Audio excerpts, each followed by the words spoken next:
let's welcome Kat Kruger to Dragon Talk. Yay! Yay! I'm so excited to be back.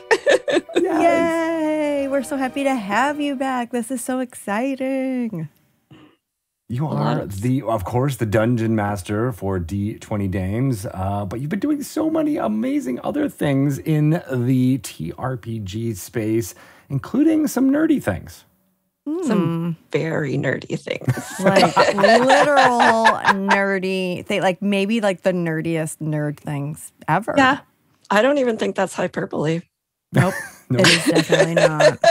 It's the combining of so many nerdy things together. Of course, we're talking about the promotion around Nerds Candy that Shelly and I have been touting for the last few weeks, ever since D&D Live when it was announced, and I consumed far too many nerd clusters. Oh, the gummy clusters. They're I know. so And we good. spend, like, this is actually turning into gummy cluster talk because Greg and I get so sidetracked when we bring those up that all we do, we can just spend like 20 minutes going, are they the best candy you've ever had? They're so good. Kat, have you had gummy clusters from Nerds? As I was writing the adventures, I actually tried the gummy ones for the first time for inspiration. Me too. And they do call themselves little sparks of inspiration. Mm-hmm.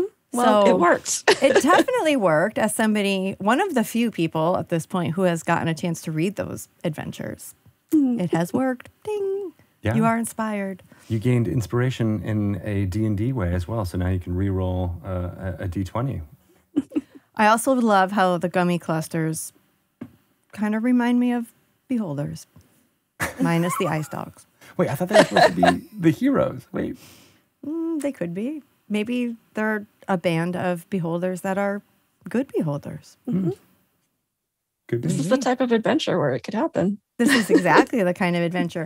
So can I just take a minute to toot my own horn?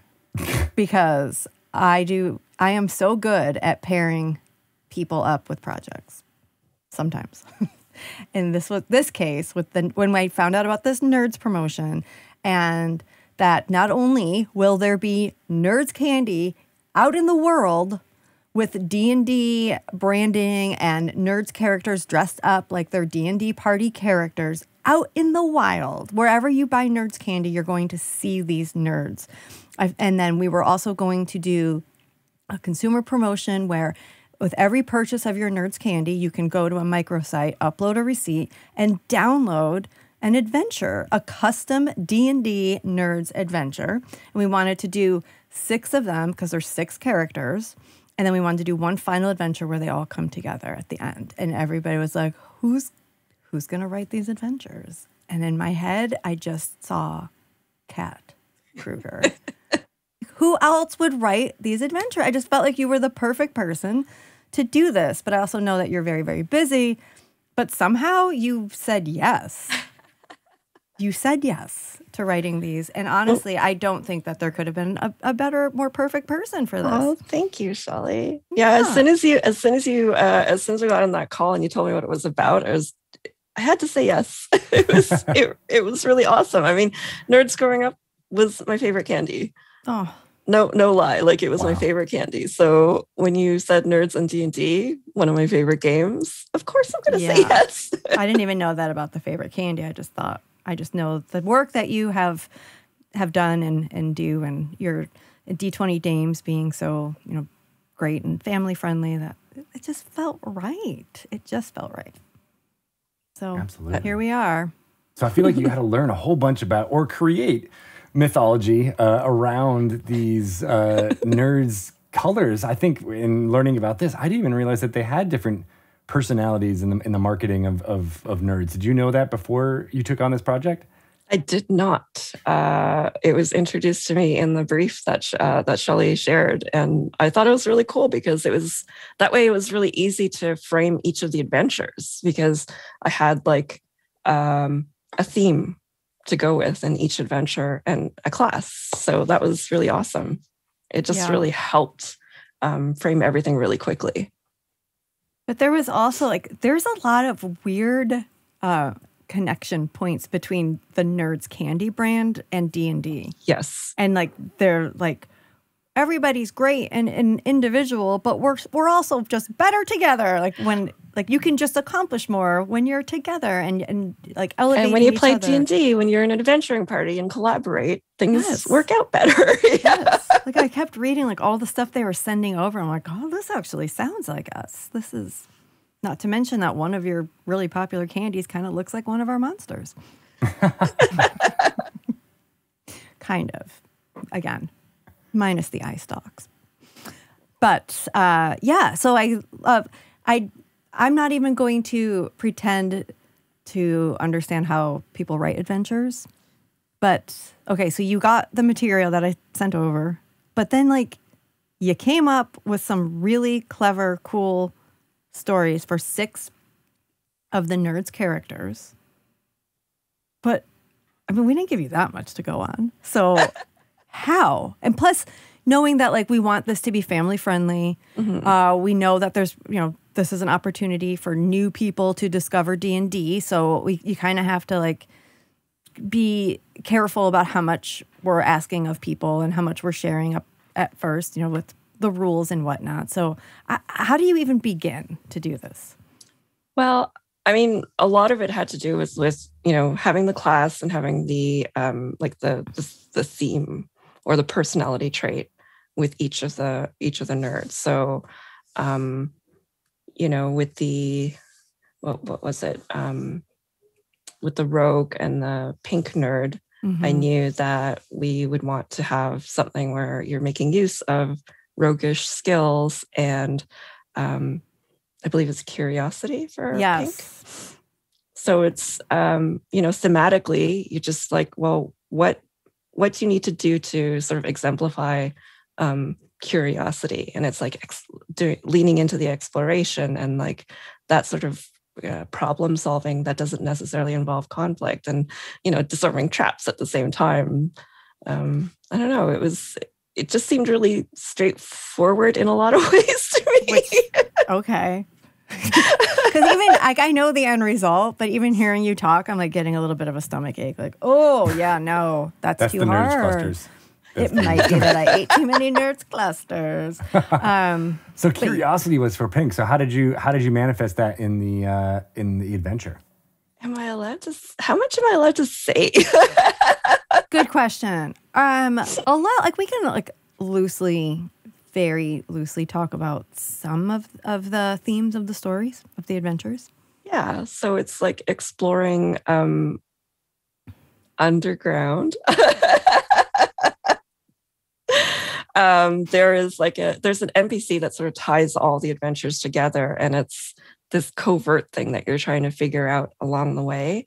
And I think one of the fun things is because each of the classes and each of the first few adventures is just one-on-one play with one DM, one player.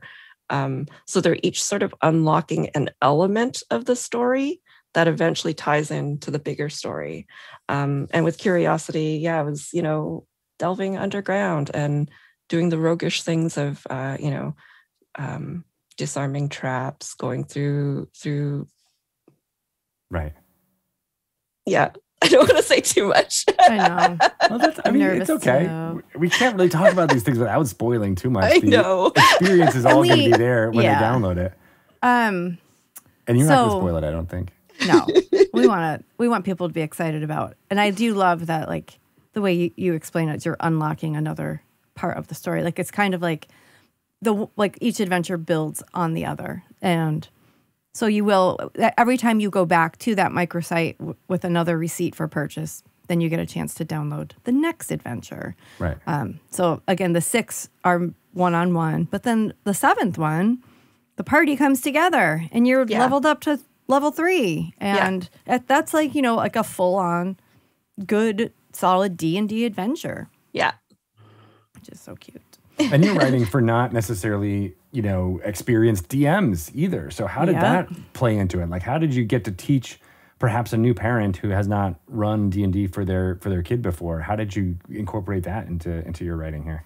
There was a lot of discussion up front. I think at the very start of the adventure, there's a paragraph for the DM that essentially says, this is unconventional play. You're not necessarily going to have to fight everything. There's, for the most part, most of the adventures have a solution that doesn't involve conflict, like combat. Sorry, there's conflict, there is exploration, there's role play.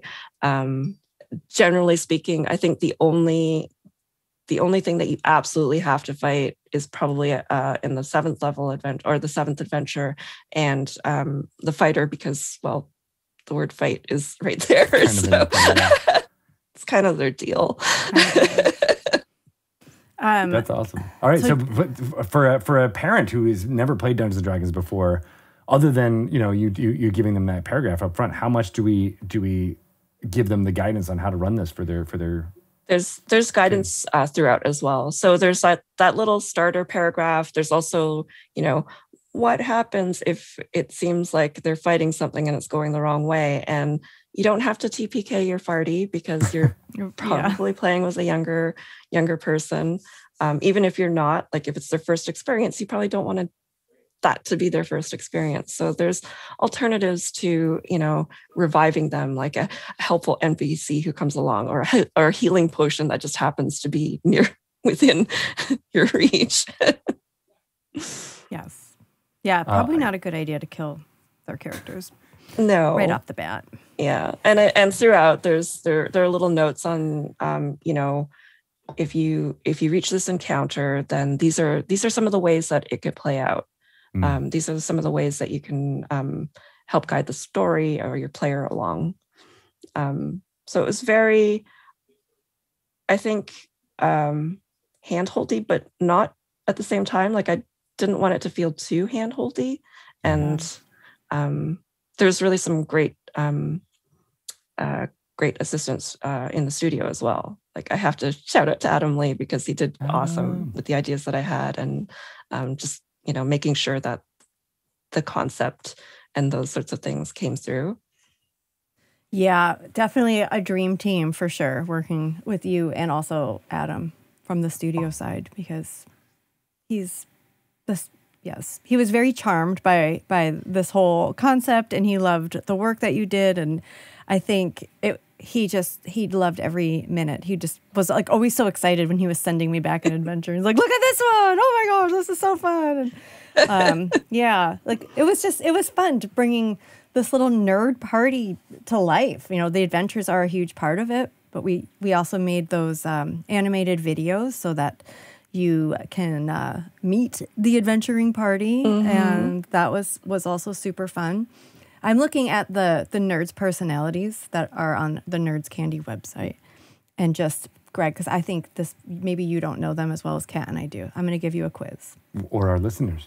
Well, the listener, but you're gonna answer. Okay. I'm going to tell you a little bit about the color nerd, and you tell me which party member you think, which role in the party they are. Okay. Pink nerd. We talked about pink a little. Naturally curious, constantly poking and prodding. What class do you think Pink would play?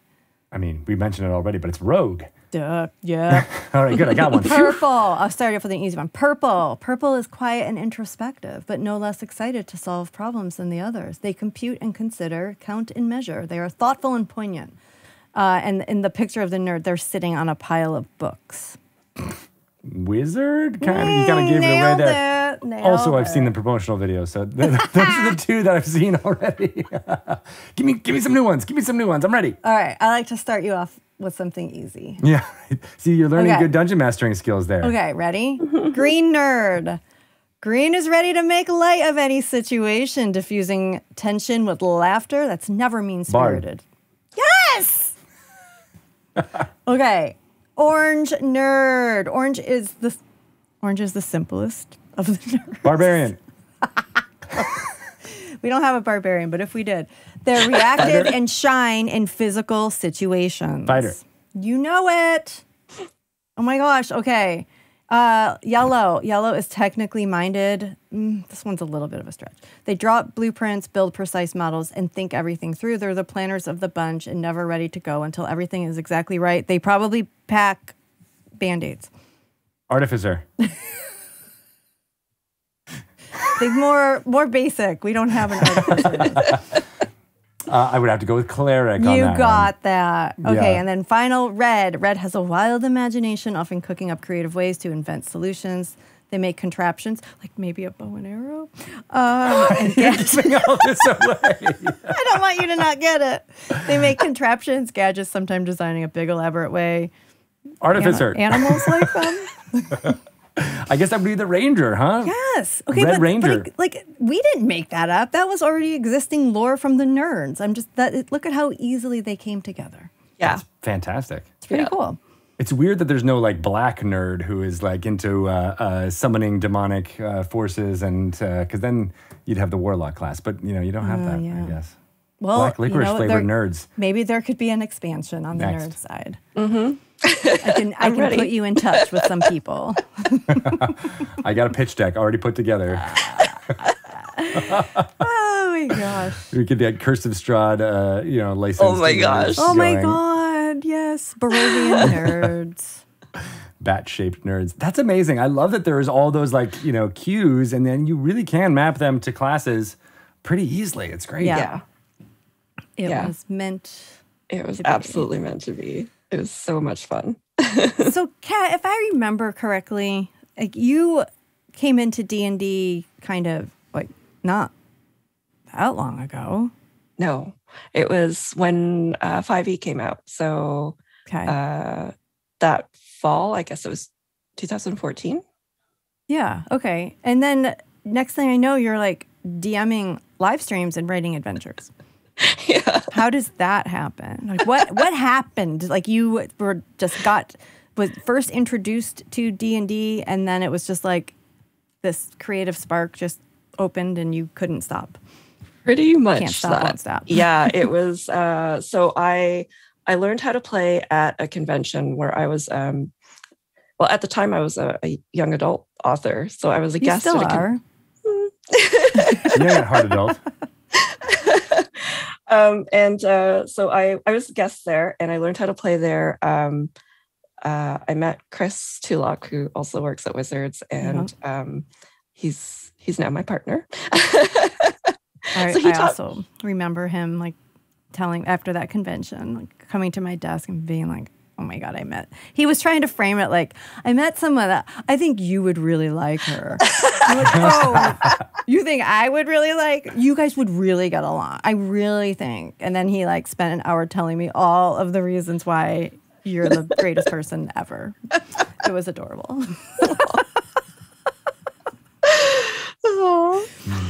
Yeah, he taught me how to play D&D, and then but I lived on the east coast of Halifax, of Canada at the time, in Halifax, and he was living in Seattle on the west coast.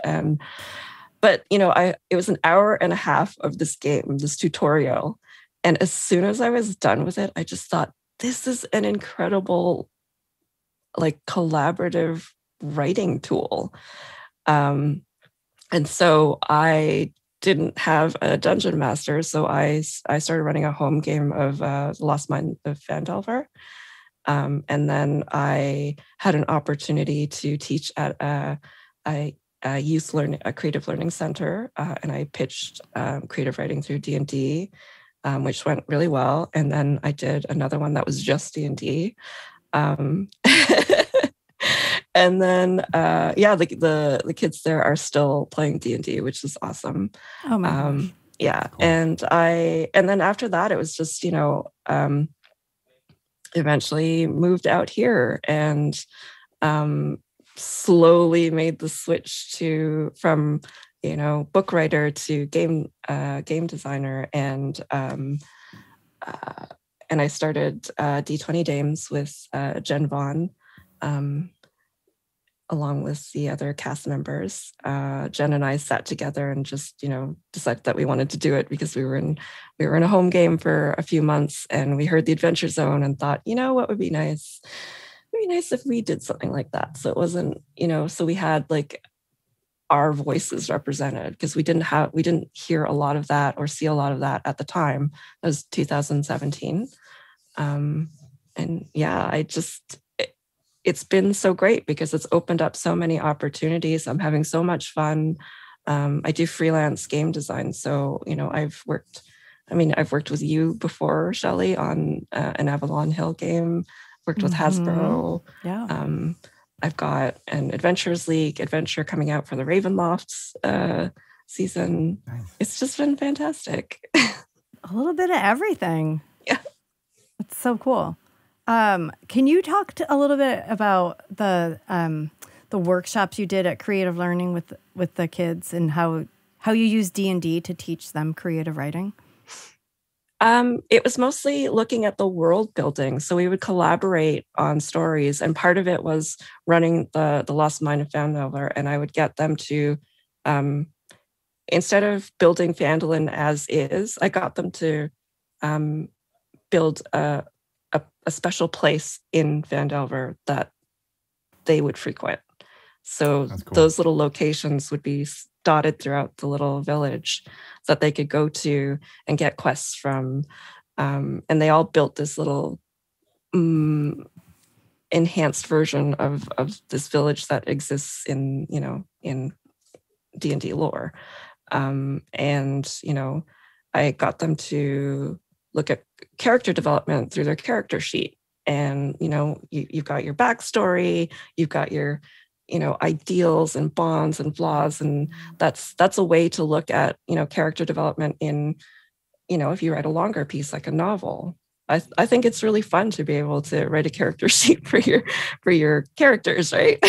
Yes, we've talked to people about novelists and write about, have you ever statted out your character? And like, yes, if they're D&D players, it's kind of like a natural part of the character development for them. Right. Yeah. I like going the opposite way too, of just getting that randomizer with what we do on Random Character Generator. And you're like, all right, what's the story here? What's the hooks? What are the ways to get people to develop an entire background or a character that you'd want to play with based on numbers and random choices? Yeah, absolutely. I did use a randomizer at some point just to get the little paragraph, and it's like, okay, this is your paragraph. Write like a one-pager on this. Yeah. That's such a great exercise too. Yeah, that's a great thing for kids because it doesn't take that long, right? You can do like that in a 20-minute session, really. Yeah. Yeah, I love that idea of having them build out little parts of the world, but I also like the idea of then like exploring that part of the world, like having like the rest of the class like, oh, we're coming to your little corner of the world today, and now you get to tell us about this, what's in your downtown, or what are the people here like, or what's the threats and what's the opportunities for adventurers here. It's a really cool just a cool exercise just to flex that imagination muscle, Anything can happen in your part of the world. Yeah, I've really enjoyed doing these lessons and workshops for middle grade and older kids. Yeah, definitely. And then what about the summer camps? Summer camps were more, playing D&D. I did one in Seattle as well at Lake Washington middle school for girls. Yeah. And that was a lot of fun. It was a whole week. And we even went to archery. Like we did archery. Ranger training. Yes. I love that so much. Supplied them all with red nerds. So yes, it was a school of red nerds. Yeah. They had to change their name.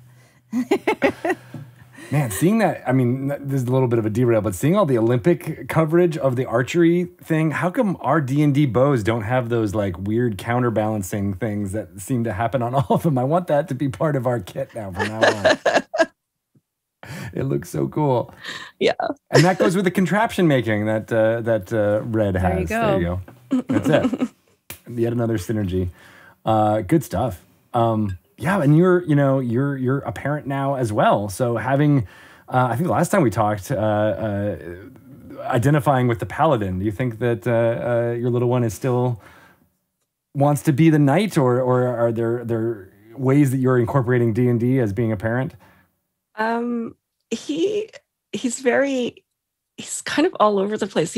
I think he might be a wizard, to be honest, because he really likes learning a lot.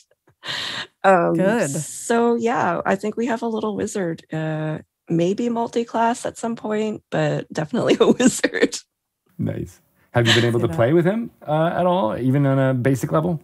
I haven't tried yet, but he is a part of our Sunday game because he's been at the table since he didn't even have words at the time. So he rolls the dice every once in a while. He tries to talk sometimes over us. So we haven't actually played with him per se, but I think he's getting to an age where I might want to try because he's getting closer to 3. He has a little bit of a vocabulary. He really is interested in the numbers on the dice because, as I said, he's a wizard. Yeah. He's already working out the probabilities. Yeah. Got his little spell book. Brings his little spell book to preschool. Oh, little sweet Grayson. That's awesome. He's so adorable.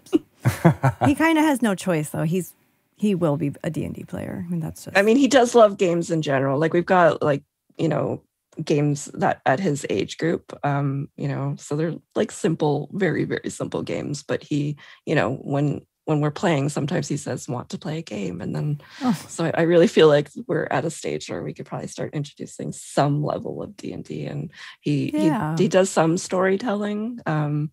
We had this thing called Magic Story Beans, where you just pull a story bean out of a pouch, and then just what's happening in this one bean. What's this part of the story? That's cute. We had those story cubes, I think they were, which is similar, like the dice that have the different glyphs on them, sort of, and then you can just tell a story based on what your what you rolled. You can kind of sequence them together. It can be as challenging as you want, but it's always really fun. Yeah. I forgot what I was going to say. Something about games and kids. Was it? I don't know. That's what we're talking about. That's true. Heck. What about the kids and the games and the D? Oh, I know. Okay. You have experience here. So I now have a new theory about introducing kids to D&D. Maybe I mentioned this before, Greg. I don't know. But so forever, it's been like, how do I teach them how to play, blah, blah, blah, be characters. I now think we might start them as dungeon masters. First of all. It depends on the personality, for sure. Yeah. Yes. But first of all, we're just going to train them to be dungeon masters. And then, because the world just needs more dungeon masters. Right. But I feel like they, just knowing, some kids like to have a bit of control or to feel like they are in control. And they have such vivid and wild imaginations. That part's going to be easy for them just to be like, now what happens?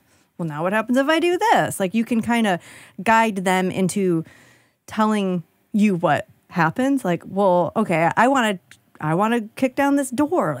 What happens when I do that? And how fun would it be to tell your mom or your dad, the door falls on you. Ha ha ha. I don't know. You take 6 damage. Yeah. That would be so fun. But I don't know. What do you think? Is this, like you said, the personality of the kid might, make obviously a big factor in this, but I feel like almost even all of them would benefit just from a little guided dungeon mastering. I think that would be so much fun. I would love to try that with Grayson sometime. I think right now it's just about this, the collaborative story. Yeah. But I think eventually when they have more social skills and the ability to understand the consequences. Yeah. But it's also a way to kind of teach them that as cause and effect as well. Yeah. Plus, kids they're bossy. They make up a rule. I can't play any game with Quinn without him just being okay. And now the rule is that, if we're just playing baseball in the backyard, he'll just be okay, but if I get to first base before you, but I don't have the ball, it's still an out. That's 100% not true. And you owe me an ice cream cone. Yes. It's wait, how did you agree to this? That's the dumbest rule ever. I mentioned earlier, Greg, that I started teaching him how to play blackjack because I was oh, we need some math. Your math is going straight downhill since not being in school and having me as a teacher for a year and a half. So let's teach them about gambling. Let's learn. Well, we may have backfired a little and like moved to like not necessarily like a love of basic math skills into like let's gamble. So it might have backfired. I'm not recommending this to other parents. However, he kept hitting and getting 22 to the point where he now is like, okay, so if I get 22, that is also a win. Like, no, it's not. That's not. The game is actually called 21. That is not the rule. He's like, it's the rule for me. 21 and 22 are both winners now. So again, kids in their crazy rule making, let them do it. They can do that as dungeon masters. Just as long as it's consistent, right? Well, no guarantees. That's true. You might have to write some of these rules down. I think you've got some there, Shelley. Like at least with some, like I said, some personalities of kids, because a lot of the people that we talk to, like they started playing Dungeons and Dragons, and some people, I would say like a third of them are like, I was always the DM, even when I was a kid, and now I'm just the DM. That's just the role that I play, and there might just be something to that where we might think that there's this progression from, okay, you're a player for a little while and then you turn into a DM, because that was my journey. Yeah. But that's not true for all kids or anybody's journey through Dungeons and Dragons, right? So maybe not just be like, okay, well, this is the fun that they have is DMing and give that to them. And I actually had my youngest, Fiona, was 4, I think, when we played for the first time with her as DM. I was mostly helping me, like, oh, it sounds like you're calling for a perception check. So I'll roll a perception and I'll tell you what I get, and you can tell me what I see and I don't see. But it was great, and I wish I had latched onto that and kept going with it with her, because I was waiting for, oh, you need to know the rules and be able to read the manuals in order to. And now that she can read and start to grok stuff, I'm like, oh, now's the time. But maybe your theory, Shelley, is right all along, where it's just give them the type of play that they want. Yeah. I do like it. I mean, like from my perspective, the way that I came into it, like I was a player for an hour and a half, and then I became a DM. Right? Which makes sense if you were an author beforehand, right? You're like, oh yeah, no, I'm the storyteller. Yeah, I want to do what you're doing. Yeah, you really did just kind of gravitate towards like, okay, thanks. I mean, Chris is a great teacher, but you did just see that role as dungeon master and claim it as your own. Yeah, and even with the dames, like when we were talking about what our roles would be on D20 Dames, it was I think at that time I had DM'd maybe 10 or 15 sessions, and I had the most experience as a DM, so it went to me. And then 4 years later, yeah, still going. So yeah, how many seasons or arcs have you been into at this point? We're in we're wrapping up our 4th season and our first campaign. So our first campaigns will end in the fall. Wow. And you're gonna start or you're gonna kind of end the storyline and reset after that.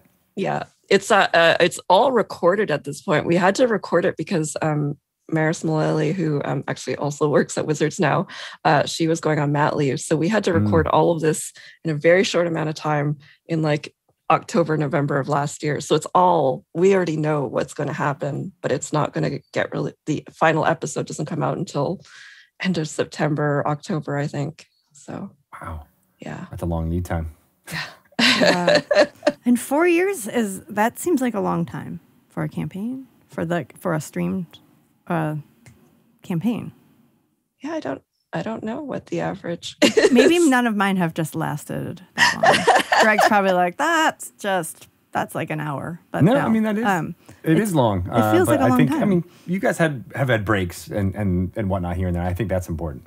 Yeah, we have breaks, and then we just play our live shows essentially. So whenever we go to a convention, or these days it's record from a convention online. We'll put those sort of in between seasons. So there could be like a month or a month and a half or 2 between seasons where we're just putting that content up, and that all takes place at Emerald Forest Adventure Con. So there's some linear side content there. I love that. And you got a live game coming up, right? Yes, we're going to be at Gen Con. I don't know if the actual date was announced yet, but we will be at Gen Con. So if anybody's interested, you can check out their schedule when it comes out. And yeah, another adventure at Emerald Forest Adventure Con.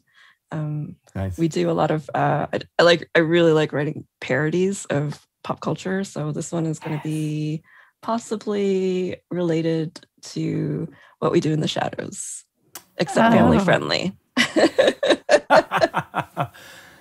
I love that as a tenet of D20 Dames, that like anybody can listen in. Yeah, that was important, I think, when you guys were starting, right? Well, it's so funny because when we started, we had this concept that it was going to be like these really fierce rat queens-esque type of fighters who just didn't give a damn about anything, and just like really rough around the edges. And then we started talking about the characters, and then we went to talk about iTunes and do we want the explicit rating on? And then we decided no, we did not, because we wanted more people to be able to listen to it. And then from there, it was just like, okay, I guess we're going to make this family friendly instead. And we just completely turned it around. And, the characters are still very fierce, awesome femme characters, but they just don't swear. Smart. Yeah. Yeah. Just like around my house. It's not really. There's a lot of swearing. Yeah.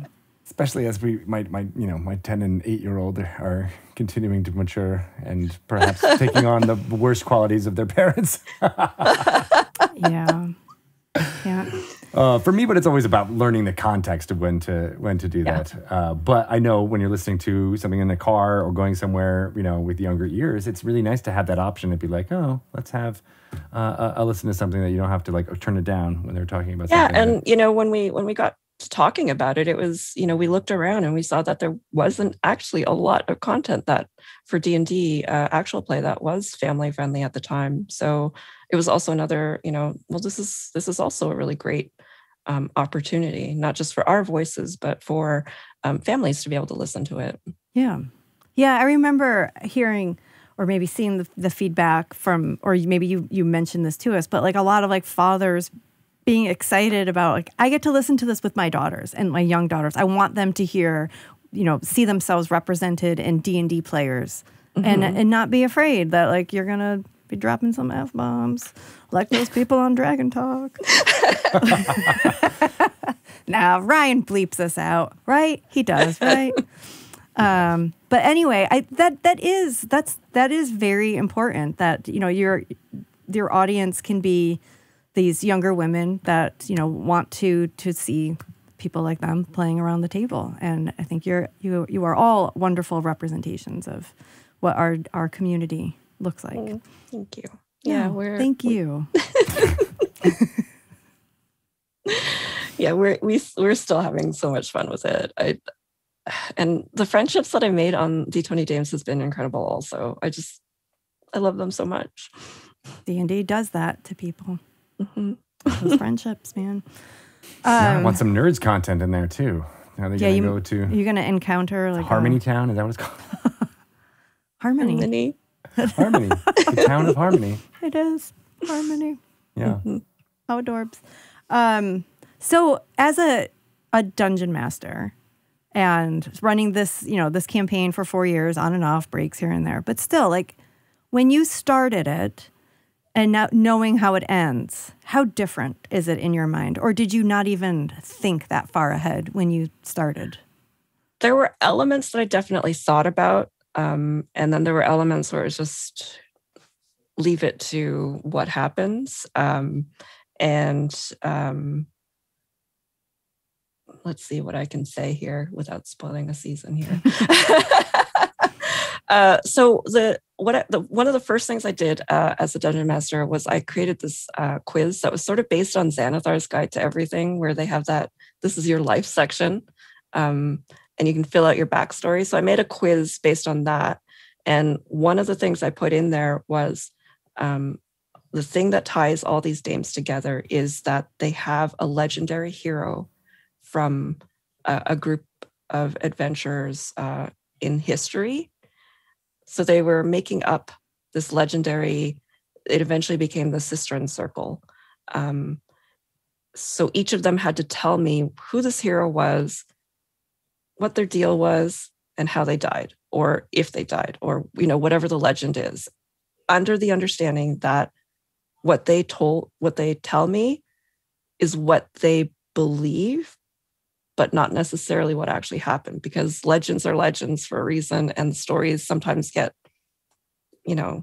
told out of context or blown up, or, the details change over time. So one of the things that happened was Rose, who's played by Maris. She got this nickname, the Dragon, early on because she had hurt some kobolds, and then I think that was also a turning point in our game where we realized, well, we don't actually want to fight the monsters. We want to help them. So she went back and she apologized and gave them a gift, and she earned this nickname, the Rose Dragon. And that really ties into what's going on in the season right now. We just released an episode that I'm not going to go into too much detail, but you find out a lot of information that sort of ties it all together. So there was stuff that I knew early on, like from that questionnaire, that was going to happen at the end. And then there's all this other stuff that just got filled in. So when Lariah or Jess Ross joined the Dames, we needed to figure out some of their backstory. And so we created this whole monastery based around Shanti. And so it's like the house of She Who Shapes All. Mm-hmm. And the whole second season basically took place in or around this monastery, after they kind of fled from Waterdeep after a pit fighting incident. Oops. I love that. Yeah, so that ends almost feeling like it's an outline, but then how you get to those parts is, the adventure. Yeah, exactly. You have the seeds of the story are there, and it's just how it grows is up to the players. Nice. Yeah. Good stuff. And then what was it about? Was it just like the storytelling part of being a dungeon master that really attracted you to that role? Because you can still have a lot of creative freedom with your character, but obviously, there's more of that, creating the world and the stories and all that as a dungeon master. Was that what attracted you to the role, or was it something else? It was the collaboration on the story, because I can, as a writer, I can write my own thing on my own and go publish it on Amazon if I wanted to. But it's the whole being able to collaborate with other creators and players and figure out who these heroes are, or what sort of things are important in this world, or at least to their character, and kind of build from there and build something that I wouldn't be able to do on my own.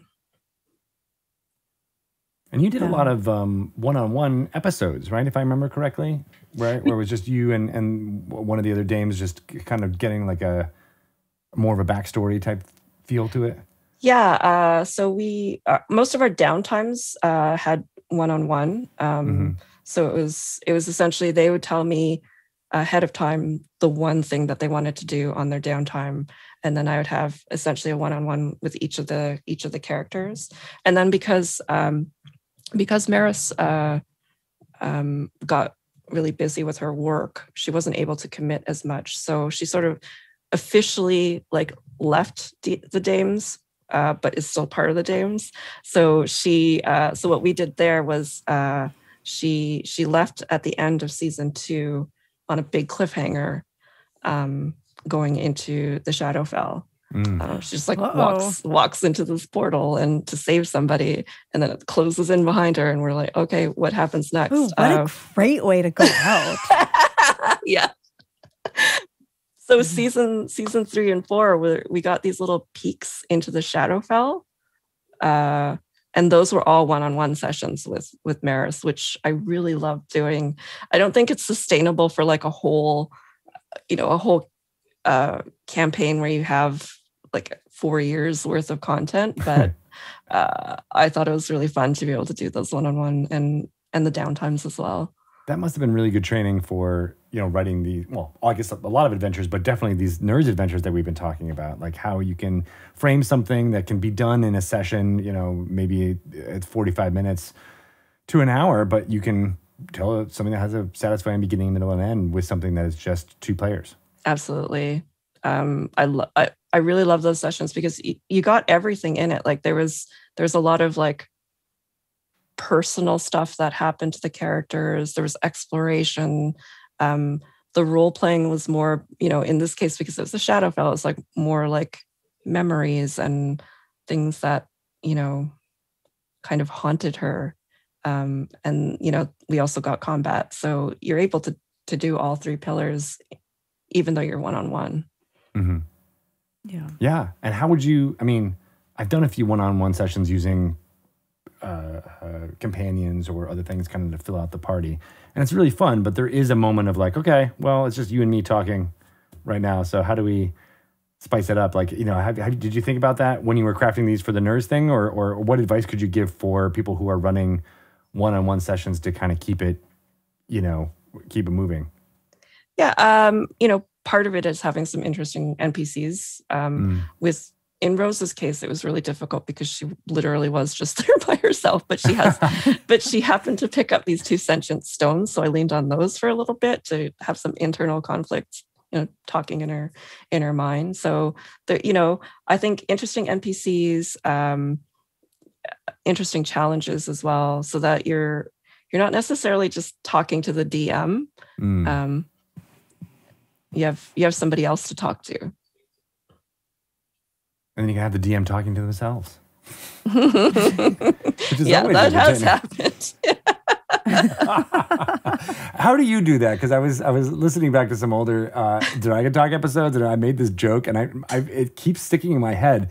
But it's the idea of having sock puppets, so that it doesn't just become, because when you're the DM and you've got 2 NPCs talking, sometimes you do end up being like, oh, I'm doing this and I'm saying this. And I try to just end it as quickly as possible. But I wonder if you have some type of artifice, if it would be better or not. For me, I do a lot of accents.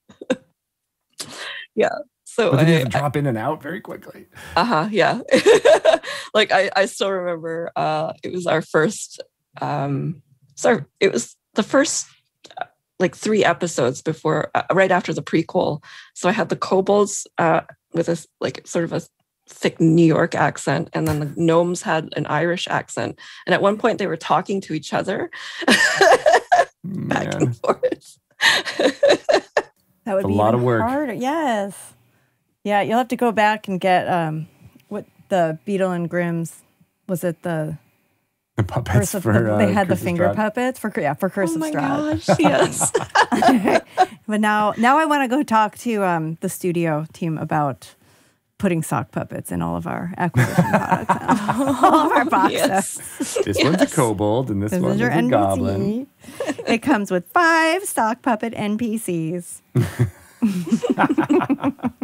But really though, I think the key is to like throw it back to the players as quickly as possible. You have your little back and forth just for the funny moment or for the information exchange, and then it's like throw it right back to the player.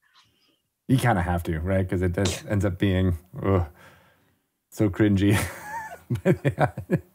Yeah, the one-on-one is also good for kids because they don't have to wait for their turn.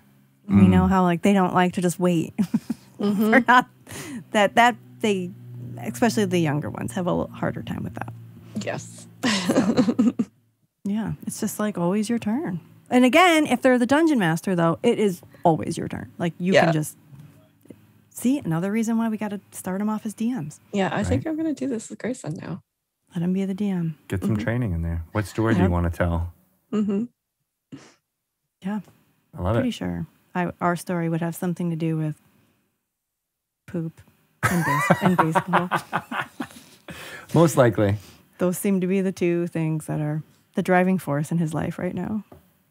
Well, at least it would entertain you then. Oh, yeah. I'm in. Sign me up. Well, Ours would be dinosaurs and Grogu, probably. Oh, cute. I want in on that story too. I love it so fun much. stuff. Well, I mean, I love that you're working on so many different, TRPG products. We got you working on Hero Quest and all this stuff that's coming up for the Nerds promotion. People are gonna hopefully have this be one of their first, experiences playing D&D, and that's really exciting. That is very exciting. I can't wait. Like I'm looking forward to posts. Like I want to see people talking about it because I just think it's going to be really cute for little kids. I wish Grayson was old enough to play them. Maybe I'll try though. Yeah. Yeah. Scale it down for him. I feel like he would. From what I know about Grayson, I feel like he's more advanced. He's very capable. He is for very sure. Highly capable. Well, those adventures are coming out in September, right, Shelley? Yes, you should start seeing at September 1. Go, run to the store, get your Nerds candy. Eat it You're up probably all doing at it once. anyway. But if people want to find out more about what's going on with D20 Dames and UCAT, what's the best way for them to do that? For D20 Dames, it's just d20dames.com. All of our social links are there. For myself, I have a website for my company. It's steampunkunicornstudio.com. And that's where I do all of my freelance work. So if you want to work or collaborate with me, that's the best spot to go. Oh, fun. I want to be a do. steampunk unicorn. I want to collaborate with you. Oh, wait. We just said. Done. Done. Well, we'll think of some other ways, I'm sure. Well, Kat, it's always good to talk to you, and this has been exciting. I can't wait for more people to get stomach aches from eating all the nerds and then playing out these awesome storylines. I think it's going to be super cool. Yeah. And have fun at Gen Con.